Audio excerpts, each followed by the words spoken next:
USC, Compton, Watts, Bay to LA.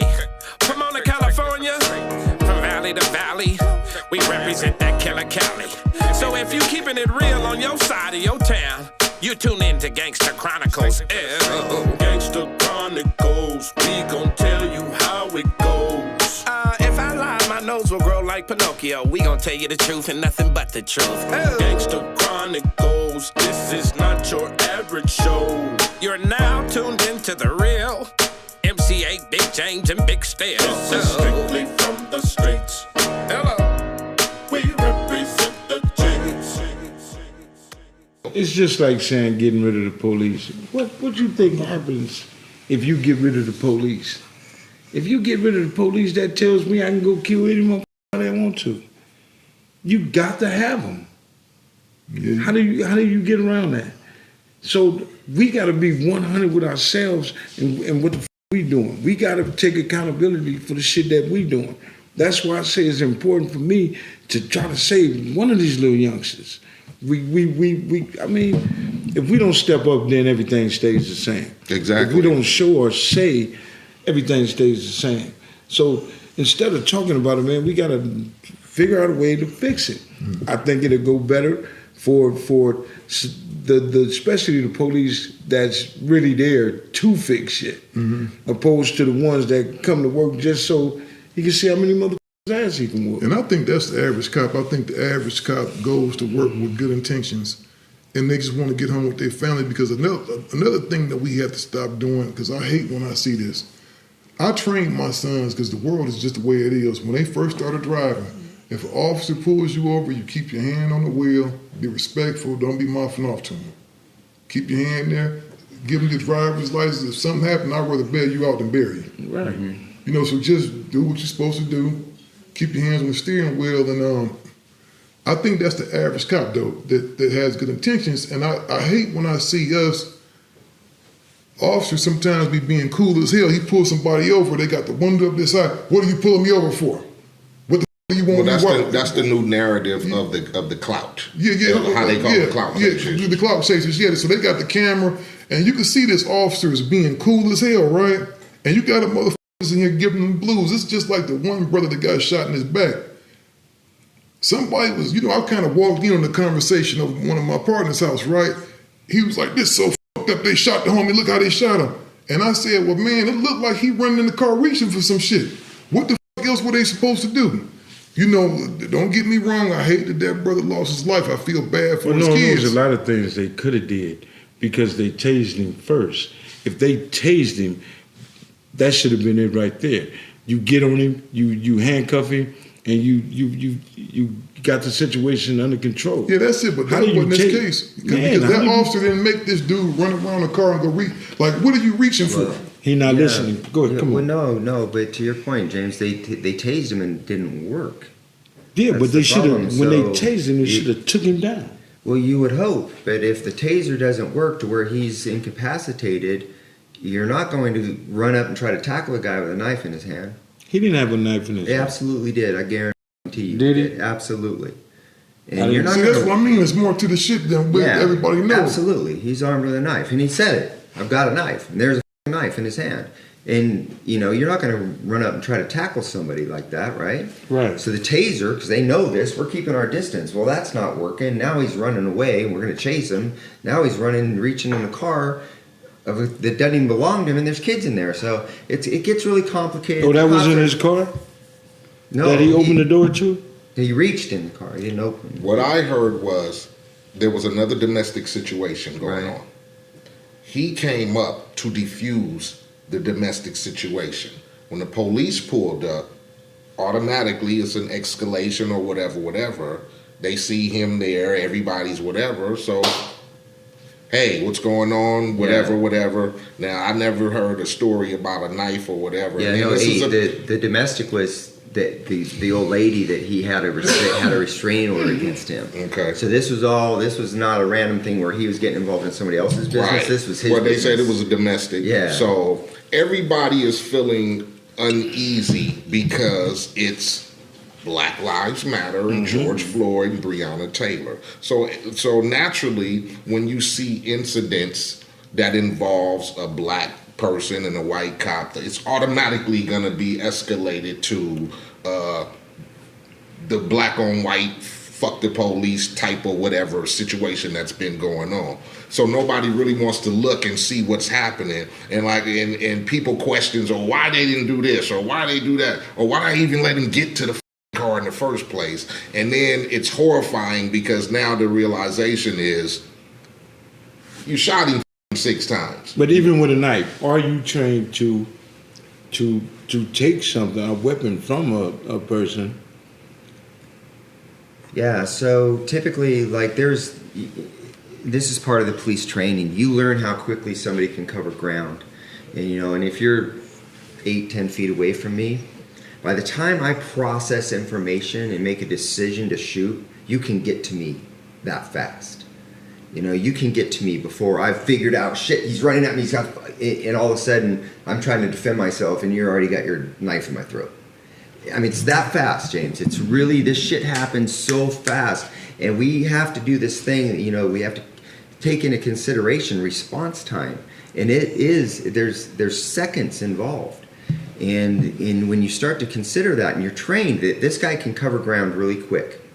And so if you feel like he's going to advance on you and he's right there and you're in fear for your life, you have to do what you got to do to protect yourself. I know that we can sit here and look at it like, well, it's just a knife and he's 10 feet away, 12 feet away. Man, you can cover that ground really quick, and it's been proven. They do all kinds of training on this. And so, you've got to, when you're processing information and the decision, well, shit, he's running at me, he has a knife, and pull your trigger, that's all the time it takes for him to get to you. Right. Yeah, It's quick. And this, go ahead. Okay, I want to ask to elaborate on the situation about what you can control as an officer in your situation. In your training, or you as an officer, what is your first thought when you're in that situation? Is it to kill a motherfucker, not so graphic, Right. or should I take one pop in the leg or something to wound a motherfucker? Because it seems to us or some people, shooting a bop, bop, bop, bop, bop, bop is a little bit extensive. Right. Than to, Yeah. it's a little extensive than to just, okay, the motherfucker reaching and getting his car, bop, and then let me see what's happening. Let me pop him in the ass or shoot him in the leg as opposed to, I'm just going to bust 6 shots at his back and bing, bing. Right. What's the training process that you, as being a cop in that situation, deal with? Yeah, knowing it's Black Lives Matter and it's, you get me? How do you think about that shit when you out there working, man? I wouldn't think about it. In the moment, you're not thinking about that, but I think that's really a great question, because and I've always personally had a beef with the way that we do this. Like, we do 2 shots to the chest, 1 to the head, right? Double tap. And if the two shots to the chest don't work, because this is center mass, is the easiest thing to hit. It's really hard to shoot somebody in a kneecap, or to take shooting's much more difficult than you think. Most shootings happen within 10 feet. You still miss, And you look at police shootings, and more times than not, you're missing your target and they're only 10, 12, 15 feet away. And so the training is center mass. The easiest thing to hit is right in the middle of this picture. And then if that doesn't work, then you try to do a failure drill, which is to hit him in the head, because that's going to stop him. If those first 2 shots don't work, then you go to where it's going to stop him. And until you've seen people who have been shot and still continue to advance and still continue to fight, and you start to appreciate, but to your point, I think if given the opportunity, you should take that selective shot. If you have that chance and a guy's got a knife, put one in his leg. It's kind of crazy that you're trained, and the first thought is, regardless of the situation, the traffic stop or whatever, but if it escalates to something, your first trained is bop, bop, chest, bop, head. This motherfucker is obviously drunk or obviously mentally whatever, so it, bop, bop, but we're trained to center mass, bing, bing, and if that don't work, it, bing, No Right. question. You know, But then you got to look the, at it though. The My language life is in danger is now. But I'm saying, how do you depict that from the situation that you know a motherfucker drunk? And I know if this motherfucker wasn't drunk, he wouldn't probably be trying to come at me. So do I want to kill this motherfucker because he don't know what's going on? Let me ask you this. And hey, by the way, though, that happens all the time. I mean, there's all kinds of these situations where they're like, this guy's just not right in his mind, and he's not proud. You know, even though he's a threat because he's got a gun or I'm sorry, he's got a knife most likely. He's got a baseball bat, whatever. He's got a weapon, but you just know that he's out of, you know. And so you do your best to try to figure that out. But once he becomes like an imminent threat where he's rushing you, then you got to deal with that. And, you know, whether it's in the easiest thing is to put two into his chest. And what's so f***ed up about that, not to cut you off, James, or whatever, but we see in so many situations, put a white guy in the same situation, and you see it all day. That motherfucker ran at him, he chased him around the car, and they like, hey man, come on, stop, we're gonna shoot you. But then when they come put somebody of his color in the place, and it's instant, Well, see, I'll tell you the biggest difference with that, and not to cut you off, but this is what I think. That white guy that's out there acting crazy, they're not really scared of him. When they pull you over, they already got him out in their mind, man, I might get murdered with this motherfucker, so I'm not playing with him. See, that's kind of f***ed what they up for do me is to use more caution with certain individuals that they deal with, and unfortunately, it's me. I'm the one with the name. I'm the one that they got to worry about. Tom and Joe, what these motherfuckers doing over here? So 9 times out of 10, that stop is not going to be as severe as, damn, I got it. Look what they did to you. That's a big motherfucker right there. So is that 10, 33, 4, 5. We got a big motherfucker here. This motherfucker might want to fight. So they got to call for backup and prepare themselves to take you down. Because the way But these is that a motherfuckers decision that you converge- personally make?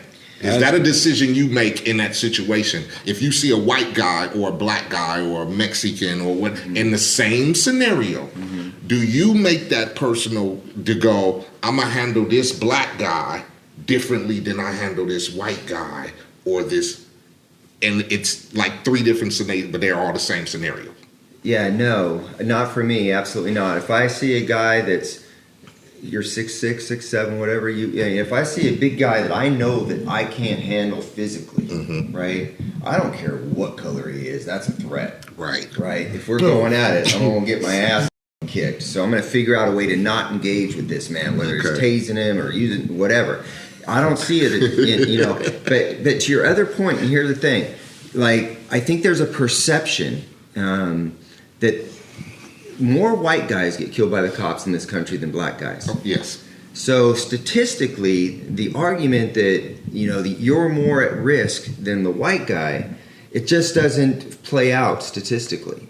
Well, there's more white guys too, Greg, and I'm not saying I'm more at risk in my neighborhood of where I'm from, though. Most likely, yeah, Right. absolutely. And so all these things have to be taken into consideration. I don't think that the vast majority, I don't think that they're racially motivated shootings. I think that what happens is that horrible scenarios arise, cops out of fear or justified force take action. It always looks bad. It always looks bad to shoot somebody. No matter what, it just is always going to look bad. And there's always going to be an opportunity to second guess it and go, could it have been done differently and better? Sometimes yeah, sometimes no. But, I don't think that this racial animosity that we have in this country today is justified. I personally don't believe it. And I think that the police officers today are better than they have ever been in the history of our country. In the 60s, they were the 60s. The 70s, they got better. The 90s were better than the 80s. 2020 is better than 2010 because we're learning through our mistakes. And you can't get away with shit. We're all, everything's monitored. Everything's, 3 and 4 levels of evaluation. Body cameras, all of these things are done so that we have to be held accountable, but it also allows us to see what's going on. And in our culture right now, we're just having knee-jerk reactions to the things that look bad. From the streets to the yard, to the boulevard, gangsta chronicle. Well, alright, y'all. All across the USC, Compton, Watts, Bay to LA, Pomona, California, from valley to valley, we represent that killer county. So if you keeping it real on your side of your town, you tune in to Gangsta Chronicles. Gangsta Chronicles, we gon' tell you how it goes. If I lie, my nose will grow like Pinocchio. We gon' tell you the truth and nothing but the truth. Gangsta Chronicles, this is not your average show. You're now tuned into the real MC8, Big James, and Big Steel. This is strictly from the streets. Hello. We represent the G's. You know we represent the G's, never no wannabes. Gangsters, hustlers, players on the go. Tune in like every week. If you wanna hear the real, well, you done come to the right spot.